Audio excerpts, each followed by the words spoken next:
मैं हूं अंजलि और आप देख रहे हैं PRJ न्यूज। कैद सैनिकों को आज छोड़ेंगे यूक्रेन और रूस। एक दूसरे के ऊर्जा ठिकानों पर हमला नहीं करेंगे। पुतिन और ट्रंप के बीच बातचीत के बाद फैसला। यूक्रेन जंग में सीज फायर को लेकर राष्ट्रपति पुतिन और राष्ट्रपति ट्रंप के बीच मंगलवार को फोन पर 90 मिनट बातचीत हुई।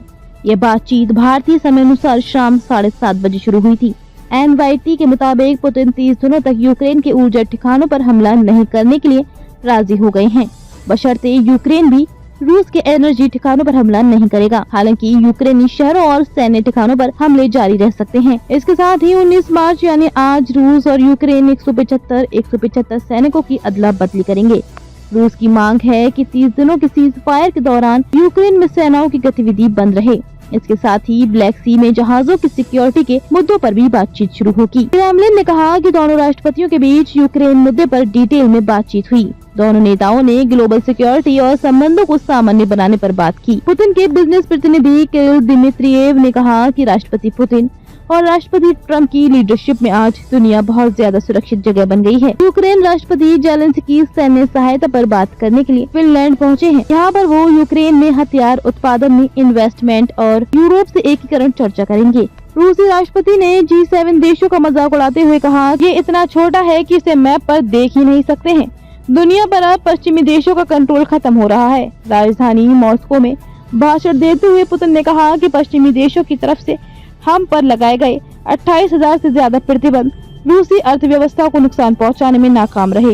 यूरोपीय आयोग के अध्यक्ष ने कहा कि रूस समेत अन्य खतरों के मद्देनजर यूरोप को अपनी रक्षा क्षमताएं बढ़ानी होंगी। उन्होंने इस योजना को रेडीनेस 2030 नाम दिया। रूसी राष्ट्रपति ऑफिस क्रेमलिन ने कहा कि पुतिन चाहते हैं कि अमेरिका और यूरोप यूक्रेन को हथियारों सप्लाई बंद कर दें। इटली की PM ने शांति समझौता होने पर यूक्रेन में शांति सेना तैनात करने का फ्रांस और ब्रिटेन का प्रस्ताव खारिज कर दिया। उन्होंने कहा कि इससे कोई फायदा नहीं होगा। फ्रांस के नेता और यूरोपीय संसद सदस्य राफेल ग्लक्समैन ने अमेरिका से स्टैचू ऑफ लिबर्टी वापस करने की मांग की।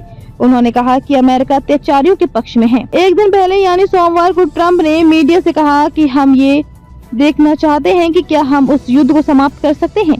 हो सकता है कि हम कर सकें, हो सकता है कि हम ना कर सकें, लेकिन मुझे लगता है कि हमारे पास राष्ट्रपति पुतिन से बात करने का अच्छा मौका है। व्हाइट हाउस का मानना है कि शांति एक अच्छा विकल्प है, लेकिन यूक्रेन के राष्ट्रपति वोलोदिमीर जेलेंस्की को इस बात पर यकीन नहीं है कि पुतिन सीज फायर को लेकर गंभीर हैं। पिछले मंगलवार यानी 11 मार्च को सऊदी अरब में अमेरिका और यूक्रेन के प्रतिनिधियों की बैठक हुई थी। खबरों में अब तक लिए बस इतना ही। मिलते हैं फिर ऐसी ही बड़ी खबर के साथ। तब तक लिए नमस्कार और देखते रहिए PRJ न्यूज। अगर आपको वीडियो पसंद आई हो तो लाइक, कमेंट व शेयर करें और हमारे YouTube चैनल PRJ न्यूज को सब्सक्राइब कर बेल आइकन को प्रेस करें।